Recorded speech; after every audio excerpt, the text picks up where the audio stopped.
Hallo liebe Leute da draußen, ich bin's wieder, euer Dave. Wir haben jetzt die ganzen Maltechniken hier gemacht, und zwar die Wassertropfen, wir haben das Rausgebrochene, wir haben die Blitze gemacht, wir haben die Einschusslöcher. Jetzt würde ich sagen, machen wir mal so ein Gesamtbild, kombinieren ein paar von den Techniken einfach, damit man mal sehen kann, wie man sowas kombinieren kann, was man damit machen könnte. Das ist jetzt nur so ein kleineres Beispiel. Aber auch das habe ich jetzt mal aufgenommen für euch, damit ihr da einfach dabei sein könnt in Echtzeit und das dann einfach mal mitmachen oder als Vorlage nehmen, wie auch immer.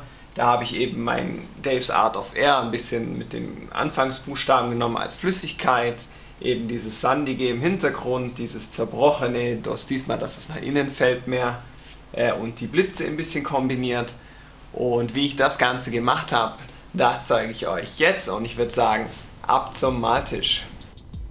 So, da sind wir am Maltisch, und als allererstes werden wir mal wieder uns mit einem Hintergrund beschäftigen, und dafür nehmen wir wie aus der dritten Technik, die zweite war es, aus der zweiten Technik, das Aufgerissene, und dafür maskieren wir eben die Fläche wieder voll ab. Ich werde dann wieder mit einem Bleistift das Ganze ein bisschen vormalen und vorskizzieren, um da eben so eine grobe Schablone zu haben. Jetzt hätte ich gerade fast schon einfach so angefangen, kann man natürlich auch machen, wenn man schon ungefähr das Bild im Kopf hat, aber um es zu verdeutlichen und einfacher zu machen, ist es meistens doch geschickter, es schon mal vorzuzeichnen.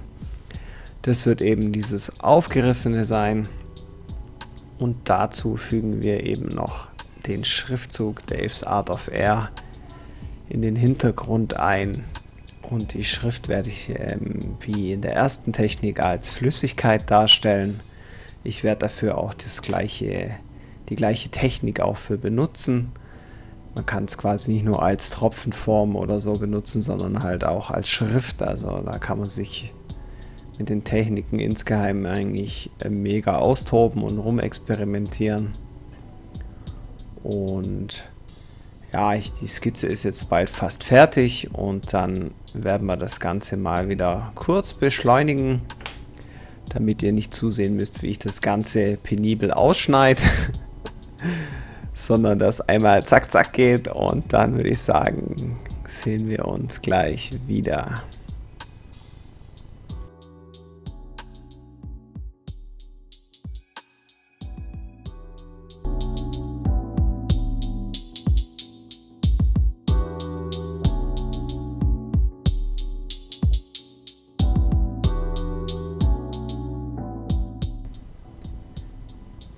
So, da sind wir wieder, und jetzt haben wir das ganze Mittelstück einmal rausgenommen. Den Rest schneiden wir später aus. Jetzt entscheide ich mich eben dafür, den Hintergrund sandig aussehen zu lassen. Und dafür sprenkeln wir wieder mit der Sprenkeltechnik den Hintergrund einmal durch. Dann haben wir die Technik auch mal wieder benutzt. Die gefällt mir eigentlich ganz gut, um Beton oder hier in dem Fall mit dem verstärkten Sand oder Sterne darzustellen. Also da kann man auch wieder recht viel machen, und das finde ich irgendwie das Coole an der Geschichte. Man kann irgendwie mit jeden Techniken vielseitig einsetzen, wenn man denn so will. Und jetzt werden wir eben hier noch eine helle Lichtquelle wieder setzen, ähnlich wie bei den Einschusslöchern unten rechts. Dann werden wir natürlich oben links dann die Schattenkante setzen, damit es eben alles dreidimensional und plastisch aussieht. Wäre der Hintergrund jetzt nicht schwarz, würde ich jetzt auch noch schwarze Punkte zum Sprenkeln benutzen, damit es mehr Tiefe und mehr Dreidimensionalität bekommt. Spare ich mir jetzt natürlich beim schwarzen Hintergrund, aber bei allen anderen Farben würde ich es euch auf jeden Fall empfehlen. Gibt dem Ganzen immer noch mal so ein bisschen einen cooleren Ton. Wenn es jetzt richtig sandig sein soll, dann natürlich erstmal dann noch einfärben in so einem Gelb oder halt so einem Sand, oder dann halt mit einem Braun sprenkeln. dass es dann eben mehr und mehr so eine Sandoptik kriegt. Aber hier in dem Schwarz-Weiß werden wir es mal eben jetzt nur bei dem Weiß belassen. Dann widmen wir uns eben hier schön der Schattenkante und setzen das rein. Und dann haben wir relativ schnell schon recht schön strukturierten und coolen Hintergrund. Das soll auch nicht zu extrem sein, der soll ja eigentlich nur dem Ganzen ein bisschen Persönlichkeit geben, aber auch nicht zu viel. Da sind jetzt nachher schon viele Effekte drin. Damit das Ganze nicht mega zu überladen ist, lassen wir es auch dabei. Und dann werden wir jetzt eben, wenn es nachher gleich mal schön durchgetrocknet ist, das Ganze einmal wieder abmaskieren und dann eben wie bei den Wassertropfen die Schrift ausschneiden, die wir auch schon vorskizziert haben. Hier ist es natürlich wichtig, das Ganze wieder schön sauber reinzusetzen. Und das Ausschneiden werden wir dann jetzt auch mal gleich wieder beschleunigen, damit das Video hier nicht allzu lange geht, weil das ist dann einfach nicht so geil. Bis gleich.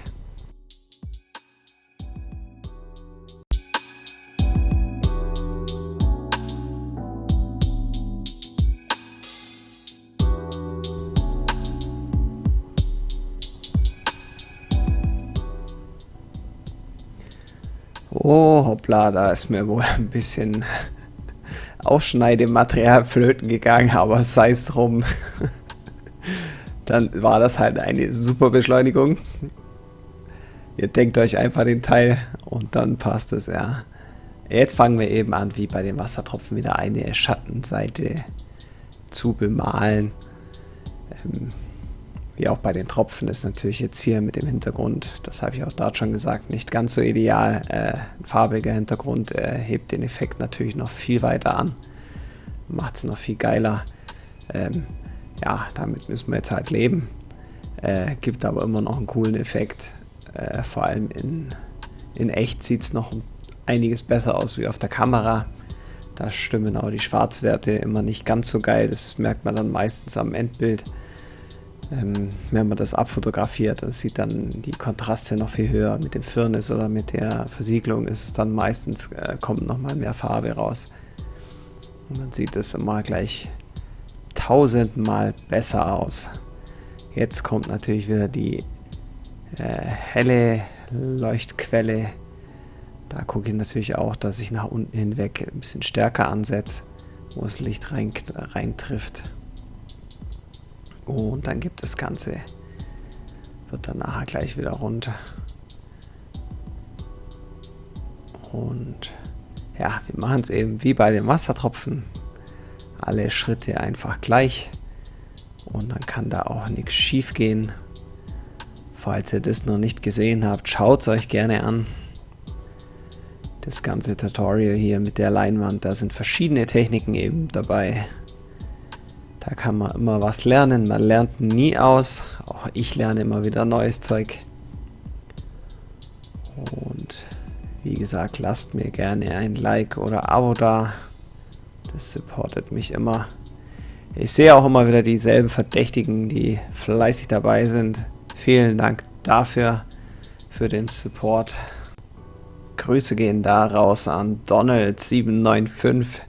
Ich hoffe, du bist fleißig am Üben, an die liebe Claudia Gantenbein und natürlich hier Doc Fimose.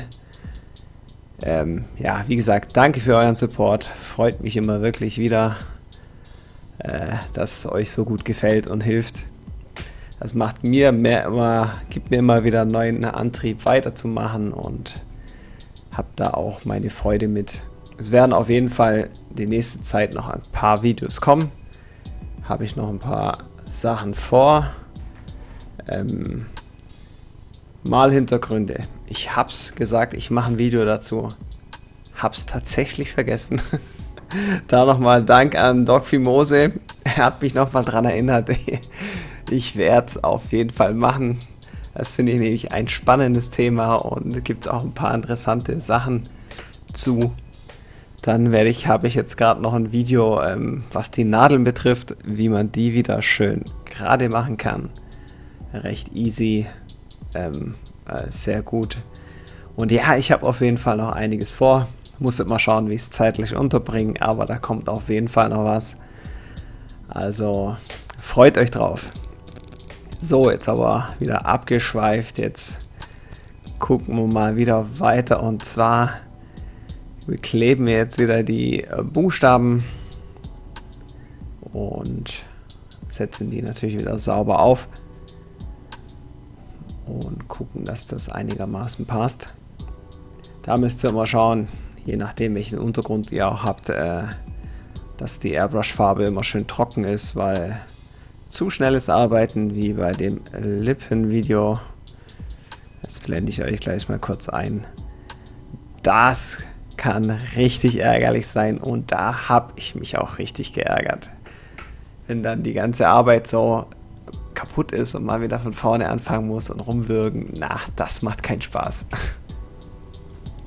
Und dann überlegt man sich zweimal, ob man dann nicht lieber noch schnell warten will oder es dann einfach aus, ja, meistens Zeitgründen dann doch schnell macht und danach voll verkackt und dann doppelt so lang braucht, aber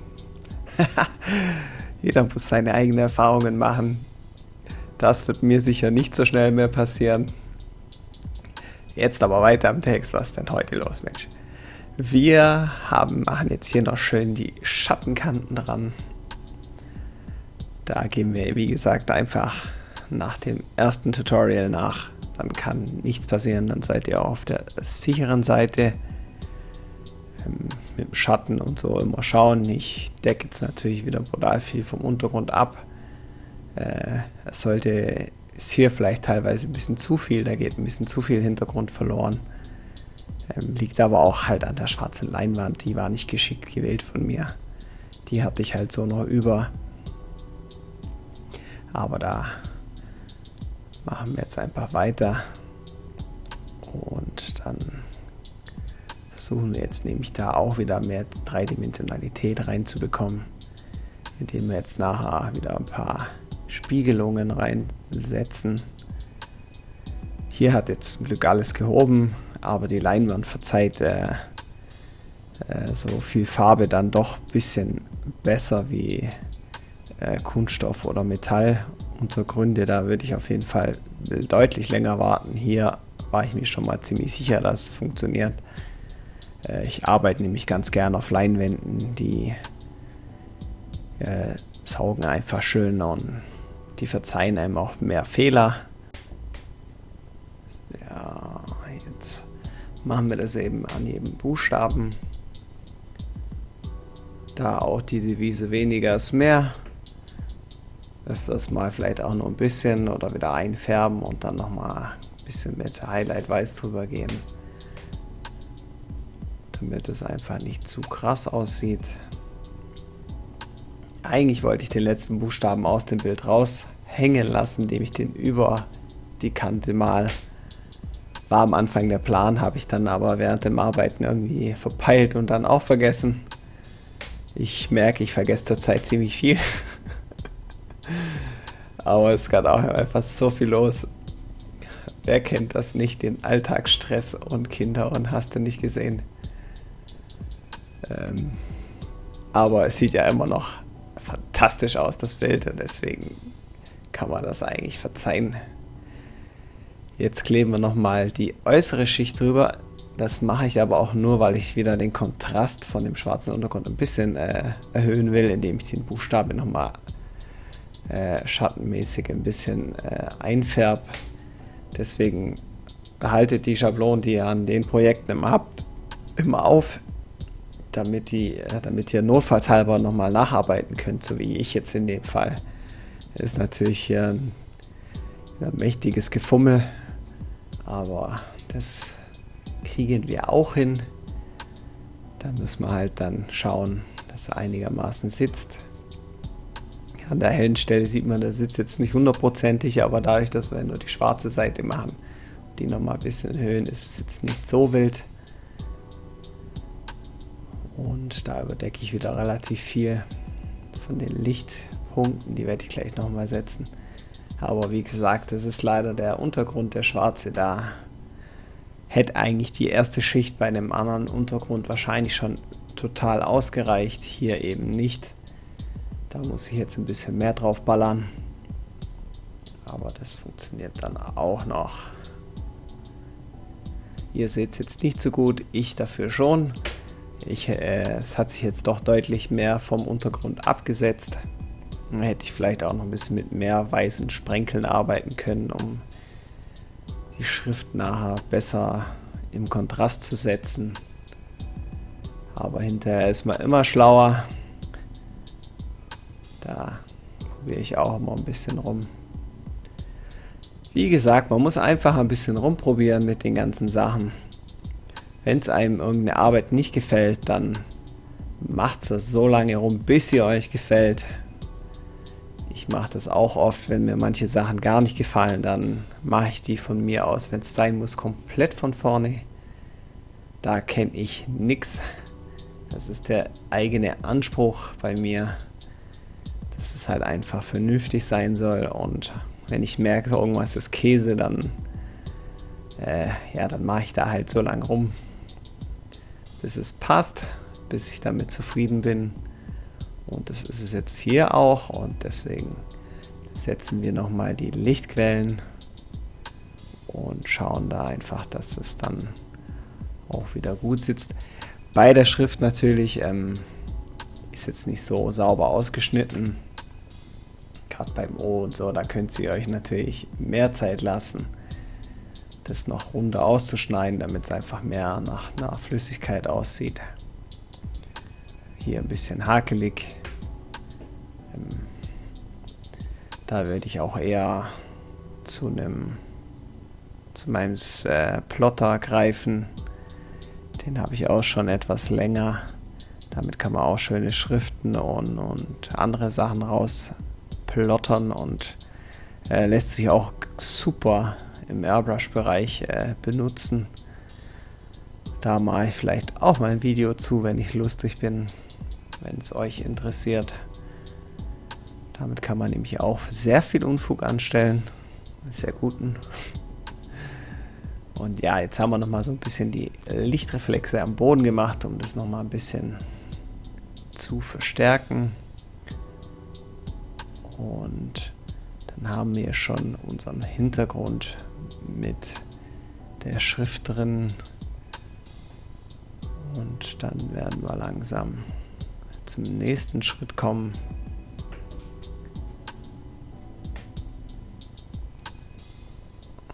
Genau, jetzt werden wir nochmal ein bisschen unten das Ganze noch ein bisschen heller machen,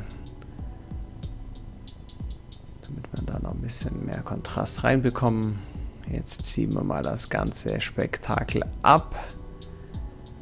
Und sowas schon mal finde ich immer ganz cool, wenn da noch so ein Stück reinhängt, wie jetzt hier oben. Oder verdeckt. Und dann sieht es immer der Hintergrund noch tiefer aus. Und dann hat es immer eine ganz coole Optik. Da hängen noch ein paar einzelne Fetzen.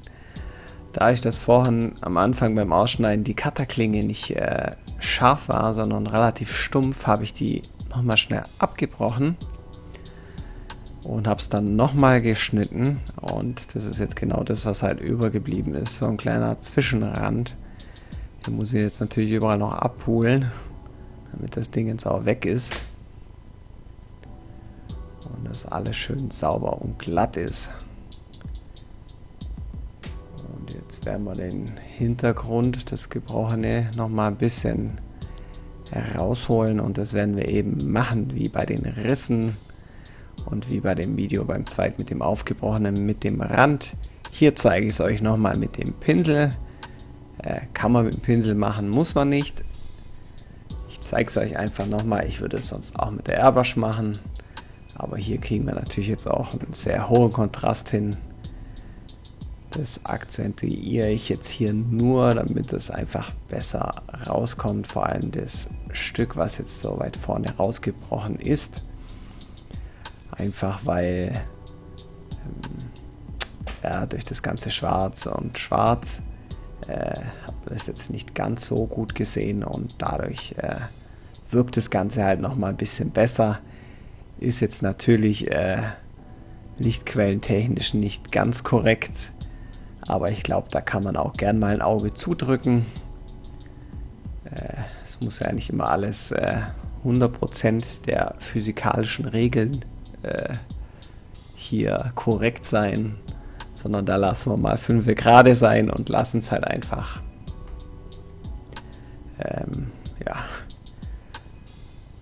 so wie es ist, damit es halt einfach im Nachhinein besser aussieht. Und das nehme ich mir dann auch einfach raus. Sagen wir mal die künstlerische Freiheit.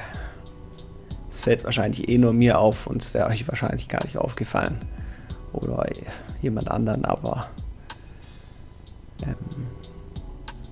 ist halb so wild. Jetzt machen wir noch ein paar Risse rein, damit das Ganze noch ein bisschen mehr Persönlichkeit kriegt.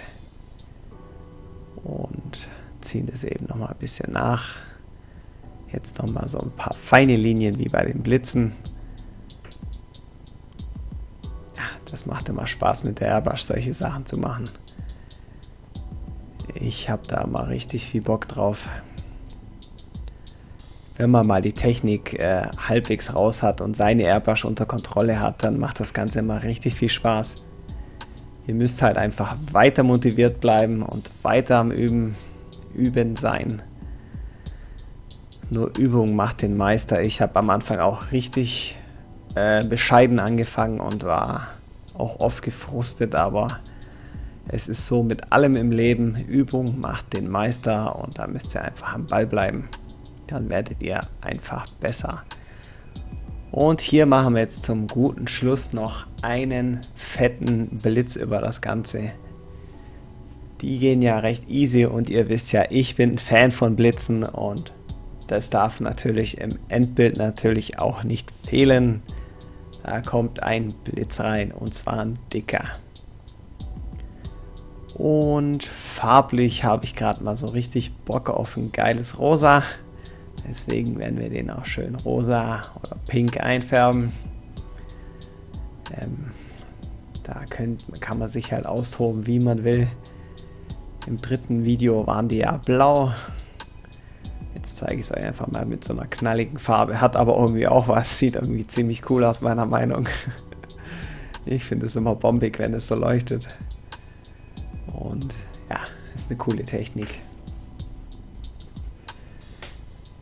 Wie gesagt, die ganzen Tutorials richten sich ja auch an euch Anfänger oder auch ein oder anderen Fortgeschrittenen, man weiß ja nie. Manche Techniken kennt man dann vielleicht doch nicht so gut. Und ist natürlich auch was für euch. Aber wir halten es, wie gesagt, alles ein bisschen simpler, damit man auch einfach was machen kann. Ich finde es immer manchmal blöd, wenn man mit so mega krassen Techniken und Porträts und weiß der Geier was anfängt, wo ich ja am Anfang auch überhaupt nicht, die kannst du gar nicht machen als Anfänger, die Sachen. Teilweise auch die Techniken hier sind teilweise natürlich auch schon meine Übung bedingt halt ein bisschen schwieriger zum Nachmachen, das ist mir auch bewusst, aber so im Kernding kann man die gut umsetzen als Anfänger und das war mir jetzt in der Serie jetzt einfach wichtig, dass ihr das auch einfach gut mitmachen könnt und auch ausprobieren könnt und zum Üben benutzen und dann nicht gleich die mega krassen Do-it-yourself mega Porträts, sondern einfach schön was zeigen könnt. Und da ballern wir jetzt eben die Blitze raus, wieder kleineren Sachen dazu. Die Farbe kommt natürlich am Ende auch nochmal ein bisschen knalliger raus, gerade mit der Versiegelung. Also ich versiegle entweder mit matter Spraydose oder einem Firnis. Firnis hatte ich halt hier bei dem Bild noch übrig.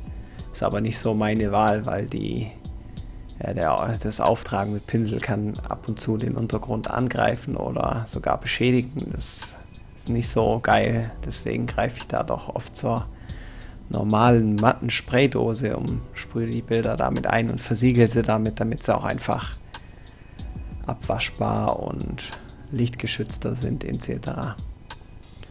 Und ja, im Groben ist das ganze Bild jetzt schon fertig. Noch hier und da ein bisschen Feintuning, aber ich finde, das sieht schon ziemlich cool aus. Und es gibt für euch am Ende natürlich wieder ein Bild von dem ganzen Spektakel. Und dann verabschiede ich mich heute schon wieder und bin raus.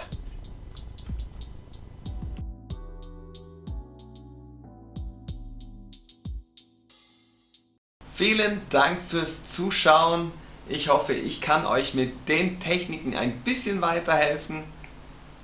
Ich mache das sehr gerne. Wie ihr mir ein bisschen weiterhelfen könnt, ist mit einem Daumen nach oben oder einem Like, Abo oder Kommentar. Das supportet mich natürlich und hilft mir auch, dass ich das weitermachen kann. Ich mache das wirklich gerne. Lasst mich gerne wissen, wie es euch gefällt. Da habe ich auch mal ein gutes Feedback, wäre immer nicht schlecht, wenn irgendwas nicht passen sollte, wegen Licht etc. Da habe ich jetzt noch nicht so viel Ahnung von der ganzen Technik. Ich taste mich da auch langsam ran. Ich hoffe trotzdem, es hat euch viel Spaß gemacht, mir auf jeden Fall. Ich wünsche euch noch einen schönen Tag und haut rein!